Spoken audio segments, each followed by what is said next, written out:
حضور صلی اللہ علیہ وآلہ وسلم کی سیرت کا جو ایک درخشاں پہلو ہے وہ آپ کی وہی تواضع ہے کہ چھوٹے چھوٹے بچوں کے ساتھ بھی آپ کا جو طرز عمل عجیب ہے. اللہم صلی علی محمد وآل محمد.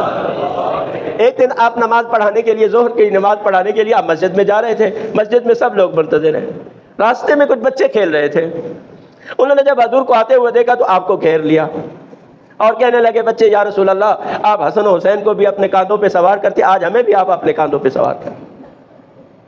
تو حضور صلی اللہ علیہ وآلہ وسلم نے کیا، اب ان کو دو دو کو بٹھاتے، مثلا گلی کے ایک کونے پہ لے جاتے، پھر دوسروں کو اٹھاتے، پھر ان کو لے جاتے. اس طرح سے مسجد میں دیر ہو گئی. لوگ منتظر ہیں کہ حضور صلی اللہ علیہ وآلہ وسلم کہاں گئے.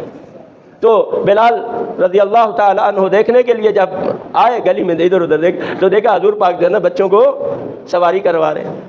تو بلال آئے، یا رسول اللہ، بچوں کو ڈانٹنے لگے، چھوڑے رسول اللہ کو، یہ نماز کا وقت. آپ نے فرمایا کہ نماز میں تاخیر میرے لیے ان بچوں کا دل دکھانے سے زیادہ بہتر ہے. یعنی ان بچوں کا دل بہلاؤں میرے لیے زیادہ بہتر ہے بجائے اس کے نماز مثلا اس میں تھوڑی دیر ہو جائے. آپ نے پھر فرمایا جاؤ بلال میرے گھر سے کوئی چیز ملتی ہے، کوئی کھجور ہے، کوئی اخروٹ کے دانے کچھ ملتے تو وہ لے آؤ. بلال لے آئے. آپ نے ان بچوں کو تقسیم کیا، ان کو راضی کیا اور پھر حضرت صلی اللہ علیہ وآلہ وسلم نماز پڑھنے کے لیے تشریف. یہ کوئی بادشاہوں کا طرز عمل نہیں ہے. یہ ہے کہ آپ کا جو انک لعلی خلق عظیم، یہ وہ منزل ہے جس پر حضرت صلی اللہ علیہ وآلہ وسلم فائز.